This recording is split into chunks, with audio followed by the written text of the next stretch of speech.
नमस्कार बालमित्रांनो, आपल्या सगळ्यांचं मनापासून स्वागत आहे वर्षा ज्ञानदीप चॅनलवर। आजचा व्हिडिओ फक्त ऐकण्यासाठी नाही तर विचार करायला आणि बदल घडवायला आहे। आपण श्वास घेतो ती हवा, पितो ते पाणी आणि जगतो ती पृथ्वी, ही सगळीच आज मदतीसाठी आपल्याकडे पाहते आहे। आजच्या या व्हिडिओमध्ये आपण ऐकणार आहोत प्रदूषण मुक्तीसाठी माझा सहभाग, एक सुंदर, दमदार आणि प्रेरणादायी भाषण जे आपल्याला निसर्गाशी पुन्हा जोडेल। म्हणून व्हिडिओ शेवटपर्यंत नक्की पहा आणि जर हा विषय तुमच्या मनाला भिडला तर लाईक करा, शेअर करा आणि आपल्या वर्षा ज्ञानदीप चॅनलला सबस्क्राइब करायला विसरू नका। चला तर मग निसर्गासाठी एक छोटं पाऊल उचलूया। सूर्याप्रमाणे तेजस्वी दिसणारे हे व्यासपीठ, चंद्राप्रमाणे शीतल छाया देणारे आमचे लाडके गुरुजन आणि चांदण्यांप्रमाणे चमकणाऱ्या माझ्या प्रिय विद्यार्थी मित्रांनो व मैत्रिणींनो, आपणा सर्वांना माझा नम्र नमस्कार। आज मी तुमच्या समोर उभा आहे तो केवळ एक विद्यार्थी म्हणून नाही, तर या पृथ्वीचा एक छोटा पण जागरूक नागरिक म्हणून। आजचा माझा विषय आहे प्रदूषण मुक्तीसाठी माझा सहभाग। हा विषय ऐकायला साधा वाटतो, पण यामध्ये आपल्या आयुष्याचा, आपल्या भविष्याचा आणि आपल्या अस्तित्वाचा प्रश्न दडलेला आहे। मित्रांनो, आज आपण थोडा विचार करूया। आपण रोज सकाळी उठतो, श्वास घेतो, पाणी पितो, शाळेत जातो, खेळतो, हसतो, पण कधी आपण विचार केला आहे का की हा श्वास शुद्ध आहे का, हे पाणी स्वच्छ आहे का आणि ही पृथ्वी सुरक्षित आहे का? आज निसर्ग आपल्याला सर्व काही देतो आहे, पण बदल्यात आपण त्याला काय देतो आहोत? कचरा, धूर, आवाज आणि दुर्लक्ष। प्रदूषण म्हणजे फक्त घाण नाही मित्रांनो, प्रदूषण म्हणजे निसर्गावर होणारा अन्याय आहे। हवा दूषित झाली तर आपला श्वास आजारी होतो, पाणी दूषित झाले तर आपले शरीर आजारी होते, जमीन दूषित झाली तर अन्न विषारी होते आणि मन दूषित झाले तर माणूस निर्दयी होतो। निसर्ग रडतो शांतपणे, ऐकतो कोण? आज मानव हसतो क्षणिक सुखात, विसरतो उद्याचा साज। मित्रांनो, पूर्वी आपल्या आजी आजोबांच्या काळात नद्या पिण्यायोग्य होत्या, झाडाची सावली भरपूर होती आणि हवा इतकी शुद्ध होती की औषधांची गरजच कमी पडत होती।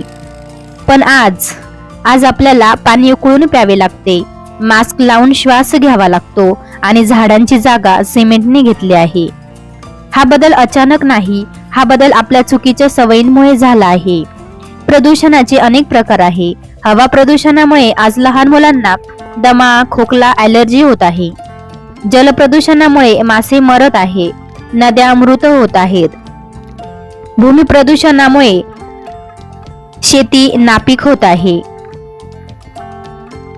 ध्वनी प्रदूषणामुळे माणसांची शांतता हरवत आहे आणि या सगळ्यांचा एकत्रित परिणाम म्हणजे नैसर्गिक आपत्ती, रोगराई आणि भीती।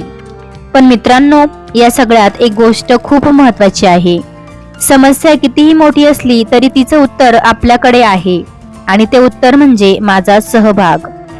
अनेक जण म्हणतात मी एकट्याने काय करणार, पण मित्रांनो, महासागरही थेंबाथेंबानेच तयार होत असतो। थेंब थेंब जमले पाणी, सागर झाला विशाल, एक एक माणूस बदलला तर बदलेल सारा काल। माझा सहभाग म्हणजे मी स्वतः बदलणे। मी कचरा रस्त्यावर टाकणार नाही, मी प्लास्टिक पिशवी ऐवजी कापडी पिशवी वापरणार आहे। मी अनावश्यक लाईट, पंखे बंद ठेवणार आहे, मी पाणी वाया घालवणार नाही। या छोट्या कृतींमधूनच मोठा बदल घडतो। एक विद्यार्थी म्हणून माझी जबाबदारी फार मोठी आहे, कारण आज मी शिकतो आहे आणि उद्या मी देश घडवणार आहे। जर आजच मी निसर्गावर प्रेम करायला शिकलो तर उद्याचा भारत नक्कीच स्वच्छ, सुंदर आणि सुरक्षित असेल। मित्रांनो, झाडे म्हणजे पृथ्वीचे फुफ्फुसे आहेत, पण आज आपण ती तोडतो आहोत। झाडे लावणे म्हणजे फक्त फोटो काढणे नाही, तर त्यांना वाढवणे, पाणी देणे आणि त्यांची काळजी घेणे। माझा सहभाग म्हणजे दरवर्षी किमान एक झाड लावणे आणि ते झाड माझ्या मित्रासारखे जपणे। झाड लावा, जीवन वाचवा म्हणणं नको फक्त, झाड लावा, जीवन वाचवा म्हणणं नको फक्त, झाड जगवा, निसर्ग हसवा, कृती हवी प्रत्यक्ष। झाड जगवा, निसर्ग हसवा, कृती हवी प्रत्यक्ष। पाणी हा जीवनाचा आत्मा आहे, पण आज आपण त्याचा अपमान करतो, नळ उघडे ठेवतो, पाणी वाया घालवतो नद्यांमध्ये कचरा टाकतो. माझा सहभाग म्हणजे पाण्याचा सन्मान करणे, गरजेपुरतेच पाणी वापरणे आणि इतरांनाही त्याची जाणीव करून देणे. हवा प्रदूषण कमी करण्यासाठी आपण चालणे, सायकल वापरणे, झाडे लावणे आणि वाहनांचा कमी वापर करणे आवश्यक आहे. ध्वनी प्रदूषण टाळण्यासाठी मोठ्या आवाजात हॉर्न, फटाके, लाऊडस्पीकर यांचा वापर टाळणे गरजेचे आहे. शांतता ही देखील निसर्गाची देण आहे. मित्रांनो, माझा सहभाग म्हणजे फक्त आजसाठी नाही तर उद्यासाठी आहे. माझ्या पुढच्या पिढीसाठी आहे. माझ्या लहान भावंडांसाठी आहे. कारण जर आज आपण निसर्ग वाचवला नाही तर उद्या तो आपल्याला वाचवू शकणार नाही. आज निसर्ग वाचला नाही तर उद्या श्वास महाग. आज निसर्ग वाचला नाही तर उद्या श्वास महाग. पैसा असूनही मिळणार नाही शुद्ध हवेचा भाग. पैसा असूनही मिळणार नाही शुद्ध हवेचा भाग. मित्रांनो, सरकार नियम बनवते, संस्था काम करतात, पण खरी सुरुवात आपल्या घरातून होते. घर स्वच्छ ठेवणे, ओला सुका कचरा वेगळा करणे, प्लास्टिक टाळणे, झाडांची काळजी घेणे हे सगळं माझा सहभाग आहे. आज मी इथे उभा राहून मोठ्या मोठ्या गोष्टी बोलतो आहे, पण मी स्वतः त्या आचरणात आणणार नसेल तर माझ्या शब्दांना अर्थ नाही. म्हणूनच मी आज तुमच्या समोर एक संकल्प करतो. मी निसर्गाचा मित्र बनेन. मी प्रदूषण करणार नाही. मी इतरांनाही जाग करेन. शेवटी एवढंच सांगू इच्छितो की पृथ्वी आपली आहे, पण आपण पृथ्वीचे नाही आहोत. आपण तिचे पाहुणे आहोत. पाहुण्याने घर स्वच्छ ठेवायचं असतं, उद्ध्वस्त करायचं नसतं. पृथ्वी माझी आई आहे, ठेवूया तिला हसरी. पृथ्वी माझी आई आहे, ठेवूया तिला हसरी. आज जपली तरच मिळेल उद्याची दुनिया सुंदर खरी.